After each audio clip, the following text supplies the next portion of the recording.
Hi, my friends. Today I want to present you a new story. Enjoy watching it. You know, life is an interesting thing and sometimes even unpredictable. Here's my story, listen. I still remember the scent of roasted lamb and champagne that evening, the laughter that didn't belong to me, the music that sounded too loud for what my heart was about to hear. It was my younger brother Stephen's birthday, and the house pulsed with the kind of self-satisfied joy only wealth and arrogance can buy. Lexi, my 10-year-old daughter, had spent 3 weeks to make him a handmade gift. A delicate wooden frame she'd carved herself, with a photo of her and Stephen laughing together from years ago. She was so proud when she wrapped it, whispering, "Uncle Stephen will love it, Mom." When the time came, she approached him shyly, clutching the box. "Happy birthday, Uncle," she said, her voice trembling like a leaf. Stephen tore the paper with an exaggerated grin, then froze. The room quieted. His eyes narrowed. "A picture frame?" he said, smirking. "Made of this?" He turned it in his hands as if it were something foul. "Cheap, worthless trash." The words hit me harder than a slap. Lexi's face paled. "But I made it for you," she whispered. Stephen's laughter rang out like broken glass. "Then maybe stick to crayons next time," he sneered, tossing the frame and Lexi. The photo cracked, the sound sharp, final. And then came the part that truly broke me. My parents, my own parents, laughed. "Your little brother didn't like it, Eliza," my mother said dismissively when I stood up. "Stephen's joking." "Joking?" I said, my voice trembling. "You think humiliation is a joke?" Stephen rolled his eyes. "Oh, come on, Eliza. Don't exaggerate everything. You've always been too sensitive." Lexi ran to me, tears streaking her cheeks, clutching the broken frame. I wanted to scream, but all I could do was kneel and hold her. That was the moment something inside me, something soft and forgiving, shattered. That night, as we left the party under the glow of cruel laughter, I decided quietly, irrevocably, I would never pay another cent for any of them again. They thought I was powerless because I was kind. They were about to learn that kindness is not weakness, and betrayal has a price. And that night was only the beginning. That night, I didn't sleep. Every time I closed my eyes, I saw Lexi's trembling hands gathering the shards of that broken frame. The laughter still echoed, my family's laughter, sharp as knives. By dawn, I had made my decision. For years, I'd been their quiet savior. My parents' rent? Paid. Stephen's business loan? $97,000 for his furniture manufacturing plant, secured by his Lexus, signed, sealed, and foolishly trusted. They all depended on me while sneering at the life I built alone. But that ended now. I opened my laptop and started typing emails, calm, business-like words fueled by heartbreak. Effective immediately, I will no longer cover the cost of your lease. Stephen, per the contract, repossession procedures for the Lexus will begin this week. When my mother called, her voice was thick with disbelief. "Sweetheart, what's all this nonsense?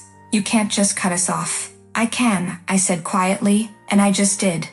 "Eliza, don't let one silly moment ruin our family." "One silly moment?" My voice cracked. "You let your son call your granddaughter's love trash. You laughed." There was silence, then the line went dead. By the afternoon, the first payment reminders hit their inboxes. Stephen texted me in fury. "You'll regret this. You're destroying the family." But the truth was, the family had destroyed itself long ago. I just stopped funding the wreckage.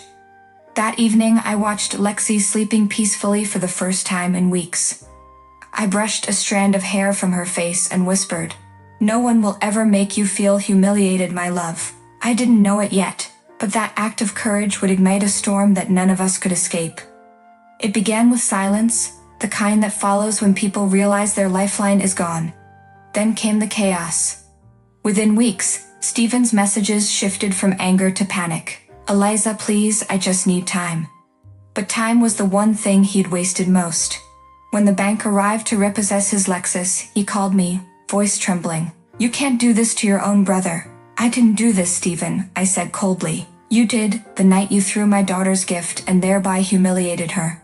He hung up, but I could hear the breaking in his silence. Soon after, his furniture factory went bankrupt. His workers left unpaid, his partners vanished. My parents' eviction notice followed next. The rent I'd been quietly covering was no longer arriving, and for the first time they understood the cost of laughter. One evening, as I drove past Steven's furniture factory, I saw him sitting outside, shoulders hunched, surrounded by broken furniture, unsold, unwanted. It looked like a graveyard of pride. A part of me wanted to stop, to say something, but then I remembered Lexi's tear-stained face clutching that shattered frame. I pressed the accelerator. Days later, a neighbor told me she'd seen him eating alone at a cheap diner, head down, his once perfect shirt wrinkled and stained. That night, I didn't celebrate his downfall. I mourned what our family had become. But deep inside, I knew this collapse wasn't the end. It was the beginning of the reckoning. It was raining that night, the kind of rain that drowns every sound except your heartbeat. Lexi was asleep upstairs when I heard the first knock, then another, louder, angrier. Through the peephole, I saw Steven. His face was red, eyes glassy, the unmistakable glaze of alcohol and regret. "Open up, Eliza," he slurred, pounding the door. "You ruined me, you took everything." I backed away, clutching my phone.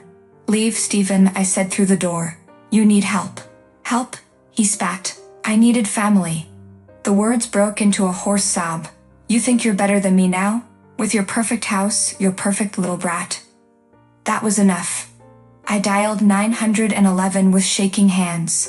"My brother is outside my house, drunk and threatening." The police arrived minutes later. I watched from the window as they led him away, soaked in cursing, his pride collapsing like his business. And still, my heart cracked for him, for the boy who once shared my birthday cake and called me his hero. After that night, I filed a restraining order, installed smart locks, and enrolled Lexi in therapy. She still woke crying sometimes, whispering, "Mom, will he come back?" I'd hold her tight and say, "Not anymore, sweetheart. Not ever again." But deep inside, I feared peace wouldn't come easily. Not when the past still knew our address. A year passed, seasons changed, and so did we. The laughter in our home was softer now, but real, no longer performed for people who mocked love. Lexi painted again, her small hands steady, her eyes brighter. I'd often find her humming while sunlight poured through the window, her heart slowly healing.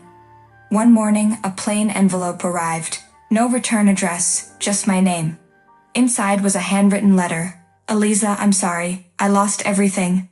The factory, the car, the pride. I work as a garbage truck driver now. Please forgive me." For a long moment, I just stared at it. Then quietly, I tore a postcard from my drawer, a photo of a calm ocean.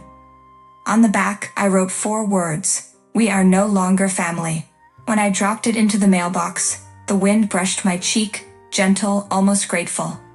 I stood there, realizing freedom has a sound, the silence after you finally let go.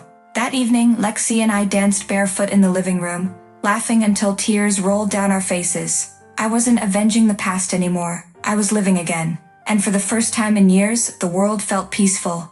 Beautifully, heartbreakingly peaceful. Friends, what do you think of this story? Write your opinion in the comments.